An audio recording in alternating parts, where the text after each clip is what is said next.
Universe நேயர்களுக்கு எனது அன்பான வணக்கத்தை தெரிவித்துக் கொள்கிறேன் தோழர்களே. தமிழ்நாட்டில் ஏதோ ஒரு அடக்குமுறை நடப்பதை போல ஒரு தோற்றத்தை உருவாக்குகிறார்கள். இந்திய அளவில் ஒன்றியத்தில் ஜந்தர் மந்தர் மைதானத்தில் நடக்கக்கூடிய அந்த கரப்பாம்பூச்சி கட்சிங்கிற பிரச்சனை இருக்கு இல்லையா, அங்க என்ன பரபரப்பு இருக்குதோ அதே பரபரப்பு தமிழ்நாட்டில் டெவலப் பண்ற மாதிரி ஒரு டவுட் நமக்கு இருக்குது. அது என்ன செய்திங்கிறத பார்க்கணும். ஒரு சம்பவத்திற்கு பின்னால் என்ன சம்பவம் நடந்திருக்குது அப்படிங்கிற செய்தியை அறியாமல் ஊதி பெரிதாக்கக்கூடிய இந்த அரசியல் போக்கு திமுகவுக்கு நல்லதில்லை என்றுதான் சொல்லுகிறேன். அண்ணா திராவிட முன்னேற்ற கழகம் இன்னைக்கு அதுவாட்டிக்கு அமைதியா இருக்காங்க. இல்லை என்றால் தமிழ்நாட்டில் பிரச்சனைக்கு உரிய கருத்துக்களை தொடர்ச்சியாக பதிவிட்டு வந்து கொண்டு தொடர்ச்சியாக பேசிக்கொண்டு இருக்கக்கூடிய ஹச்ராஜா சும்மா இருக்காது. பிரச்சனையவே பேசிக்கிட்டு இருக்கக்கூடியது, பிரச்சனையாகவே பேசிக்கிட்டு இருக்கக்கூடிய அண்ணாமலை தனி கட்சி துவங்குறதுக்கு திட்டமிட்டு எல்லா வேலையும் நடத்திட்டு போயிட்டாங்க. இப்ப அவங்களுக்கும் உண்மையை தெரிஞ்சுக்கிட்டாங்க. விஜய் வந்த பிறகு இனி இன்னும் ஒரு 20-25 ஆண்டுகள் அரசியலை நம்ம கூர்மையா கவனிக்கணும், அடுத்த ஸ்டெப் என்ன எடுத்து வைக்கணும் அப்படின்னு நினைச்சுக்கிட்டு இருக்கிற நேரத்துல இந்த திமுக அதுக்கு ஆதரவு கும்பல் இருக்கு இல்லையா, இவர்கள் செய்யக்கூடிய அட்ராசிட்டி நம்ம ஒரு கற்பனைக்கு எட்டாத அளவுல இருக்கு. ஏன்னா அவர்களால் அதை ஏத்துக்கிடவே முடியல. ஏன் ஏத்துக்கிட முடியல? ஏகப்பட்ட தேர்தல் செலவுகள்ல இருந்து, எதிர்பார்ப்புகள்ல இருந்து அவர்கள் எதிர்கால ஒரு திட்டங்களை ஒரு கையில் வைத்துக் கொண்டு தமிழ்நாட்டில் இருக்கக்கூடிய அரசியல் கட்சிகளின் ஜனநாயகத்தின் குரல் வழியை நிறைப்பது போல அவர்கள் நடந்து கொண்ட முறை மக்கள் ஒதுக்கி வச்சுட்டாங்க.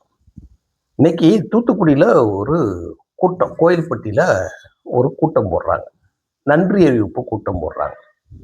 அந்த நன்றி அறிவிப்பு கூட்டத்தில் திராவிட முன்னேற்ற கழகத்தோட சட்டமன்ற உறுப்பினராக தோழர் மார்க்கண்டேயன் ஜெயிச்சிருக்கிறார். அவர் அப்படியே அந்த நன்றி அறிவிப்பு கூட்டத்தில் அவர் பேசுறாரு.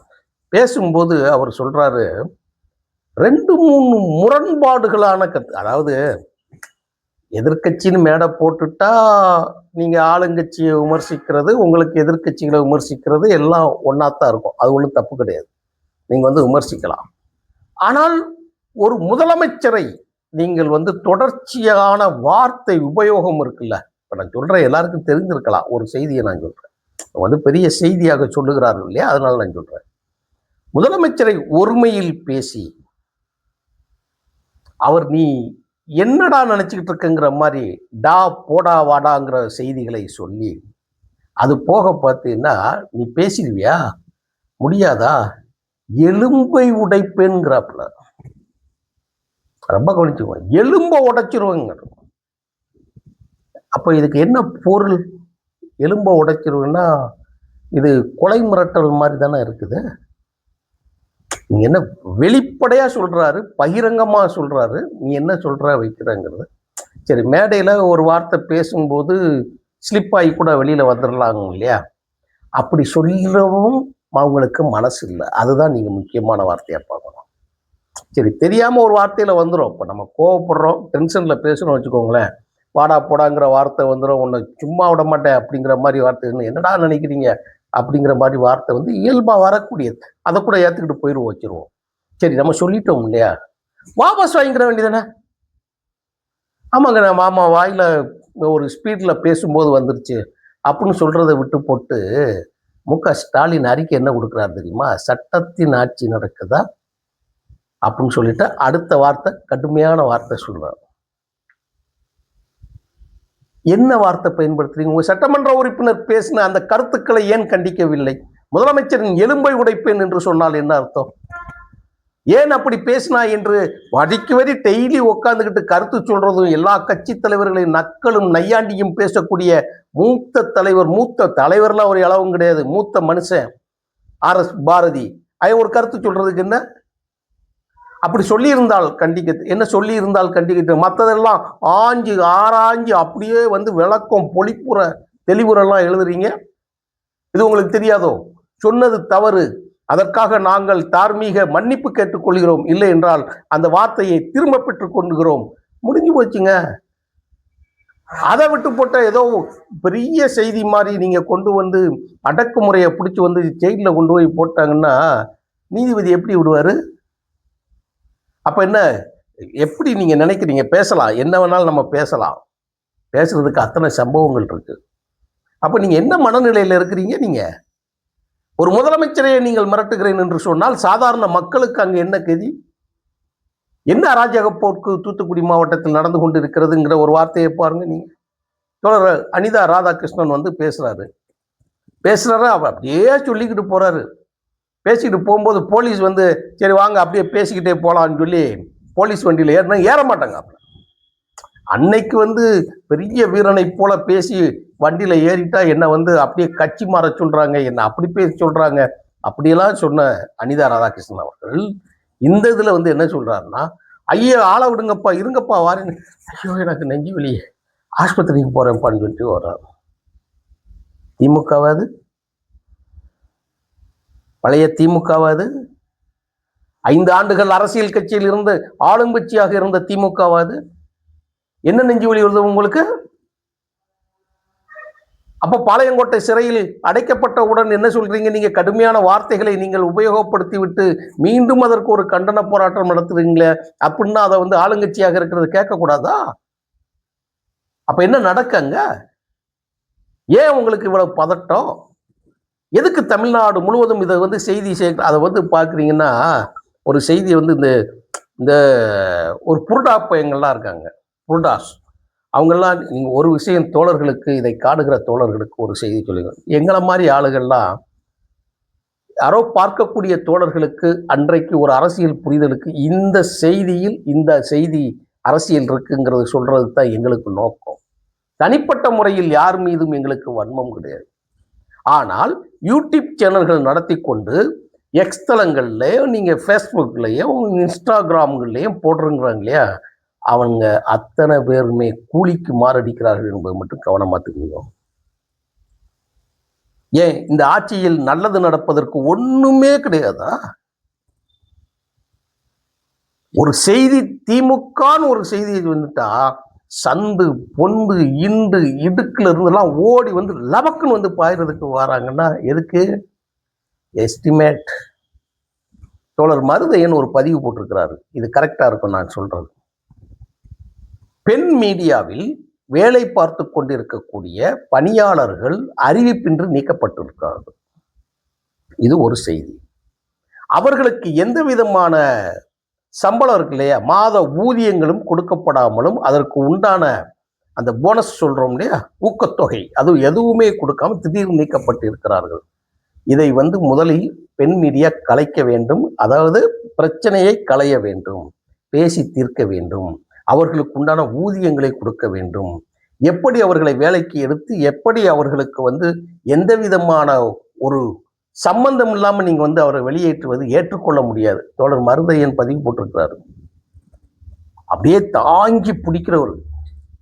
அப்போ மீடியாக்களுக்கு செய்திகளையும் அரசியல் கட்சிகள் நடக்கக்கூடிய மாற்று கட்சிகளையும் மற்ற செய்திகளையும் நீங்கள் வந்து முரண்பட்டு கொடுப்பதற்கான ஒரு ஊதியத்தை நீங்கள் கொடுத்திருக்கிறீர்கள் என்பது மருதையனை சொல்றாரு. இந்த புருட்டஸ்ங்கிற தோழர் வந்து பேசுற எல்லாமே புருடாங்க, அத்தனையும் புருடா.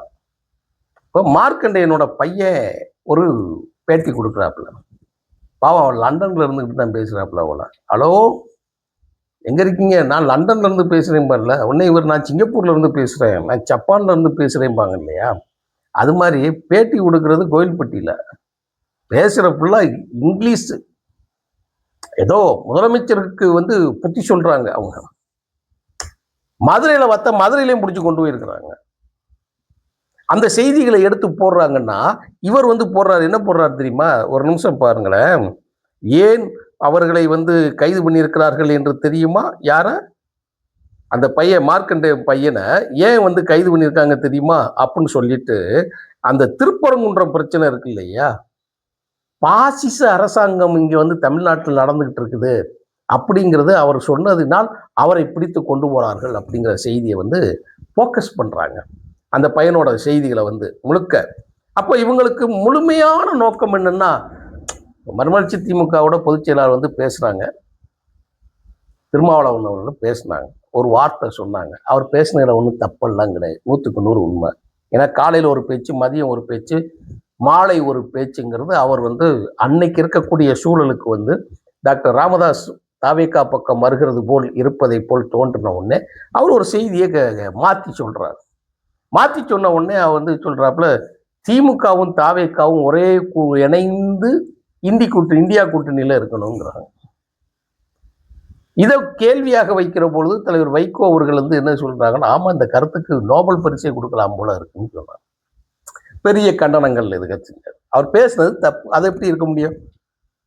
திமுகவும் அண்ணா திமுகவும் ரெண்டும் ஒன்று சேருதுன்னு சொல்லி தான் நீங்க கட்சி கூட்டணி விட்டு வெளியில் வந்து இன்னொரு இதில் போய் நீங்க அமைச்சர் பதவியில் இருக்கிறீங்க.